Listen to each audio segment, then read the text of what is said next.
라는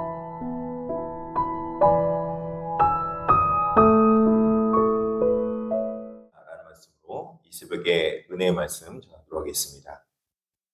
요셉의 형들이 세겜에 나가서 양을 치고 있을 때 아버지 야곱은 요셉을 형들에게 내보냅니다. 안 그래도 채색 옷을 입히고 편애를 받았던 요셉은 형들에게 미움을 받고 있었는데 아버지 야곱이 요셉을 형들에게 보내는 것은 왠지 모를 불길한 예감이 들게 합니다. 멀리서 채색 옷을 입고 다가오고 있는 요셉을 형들이 보자 그를 죽이기를 꾀하여 서로 이르되 꿈꾸는 자가 오는다 라고 부르기 시작합니다.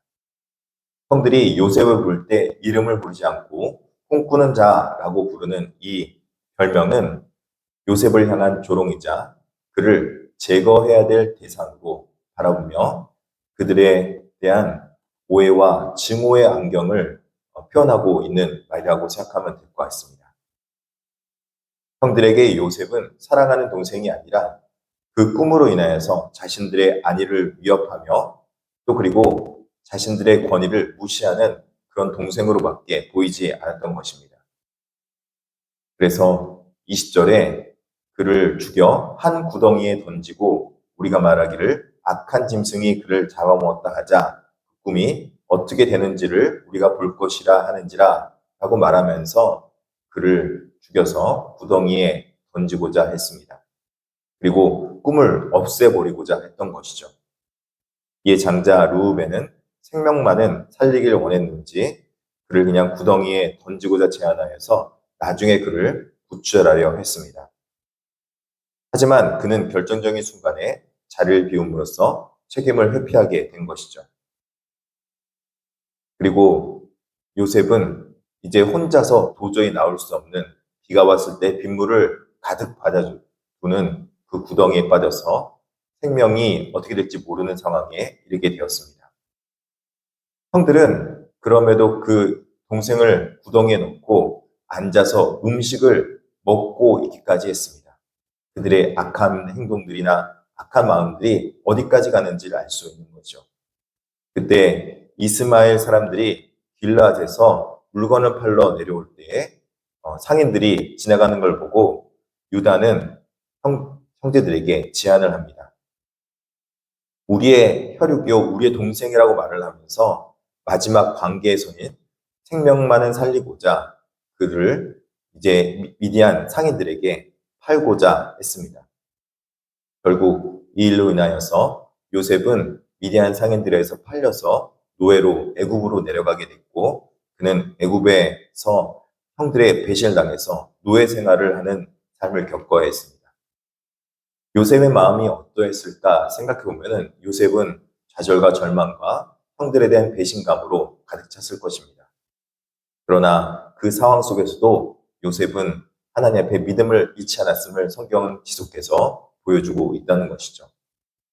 매우 상처받았고 어려웠을 상황에 그는 꿈이 있었고 그 꿈은 형들이 그를 죽이고자 했고 그 꿈을 없애버려 했지만 그럼에도 하나님의 꿈은 그를 구원하시고 또 그리고 하나님의 꿈은 그 가운데 모든 것을 악 가운데서도 이겨서 그 모든 것을 이루는 것을 볼 수 있습니다. 세상이 아무리 악할지라도 하나님의 뜻이 이루어지지 않는가라고 바라보면 세상은 악해도 하나님의 뜻과 하나님의 말씀은 성취된다는 것을 역설적으로 보여주고 있는 것이 바로 오늘 본문이라는 것이죠.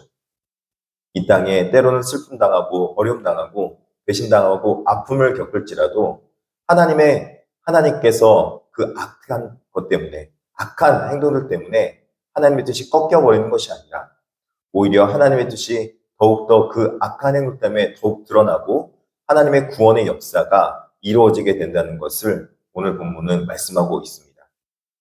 인간의 마지막 밑바닥에서 악한 행동들이 나올 때 하나님은 구원의 길로 그 밑바닥에서부터 시작하는 것을 볼 수 있습니다.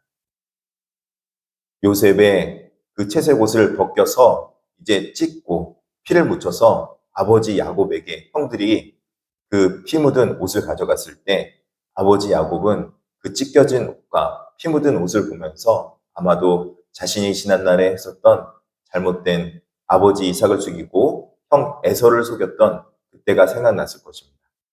그리고 결국에는 자신의 아들이 이렇게 찢기고 또 피 묻은 옷으로 돌아왔구나라고 안타까움과 통곡의 마음을 가졌을 것입니다. 그 슬퍼하는 상황이 얼마나 슬퍼했을까, 얼마나 가슴이 아팠을까. 사랑하는 아내 라헬에게서 얻은 그 아들을 때문에 아들을 잃어버렸다는 그 마음이 굉장히 가슴이 아팠을 것입니다. 이 세상에 슬픔이 있고 아픔이 악으로 인해서 가득한 그때에도 하나님께서는 구원의 섭리를 애굽에서부터 이루시며 또 그리고 그 모든 것을 역설적으로 그 꿈을 이루는 시작의 단초로 만들어가고 있었던 것입니다. 슬픔과 악이 가득하는 이때에 겪은 고난으로 해서 아픔조차도 도저히 체감이 안 될 정도로 가슴 아파하는 그 시기가 있을지라도 하나님께서는 그 구원의 길을 먼 미래에 여실 것을 계획하시고 이미 그 구원의 계획을 성취하고 계신 하나님이시라는 것입니다. 그러므로 우리가 이 땅 가운데서 때론 슬픔 당하고 마음이 정말 무너지는 것 같은 그런 일을 겪을지라도 하나님을 신뢰하며 나아갈 이유는 하나님께서는 여전히 지금도 구원의 길과 구원의 은혜를 이루시며 성취하고 계신 하나님이시라는 것입니다. 인간의 죄악과 인간의 연약함으로 해서 구원하지 못할 하나님이 아니라는 것입니다. 그러므로 하나님의 놀라운 섭리 가운데 오늘 또 믿음으로 신뢰하며 살아갈 수 있는 저와 여러분들에게 진심으로 축복합니다. 기도하겠습니다. 자비하시고 내려오신 하나님 아버지, 주님 감사합니다. 요셉을 통하여서 형들이 그를 미워하고 시기하며 또 아버지 야곱은 요셉이 죽었다는 것으로 인해 슬퍼하고 있고 가슴 아파하고 있지만 그럼에도 불구하고 하나님께서는 그 모든 것 가운데 이 악한 마음과 생각들을 바꾸셔서 구원과 선으로 이끄시는 하나님이심을 볼 수 있게 하심에 감사합니다.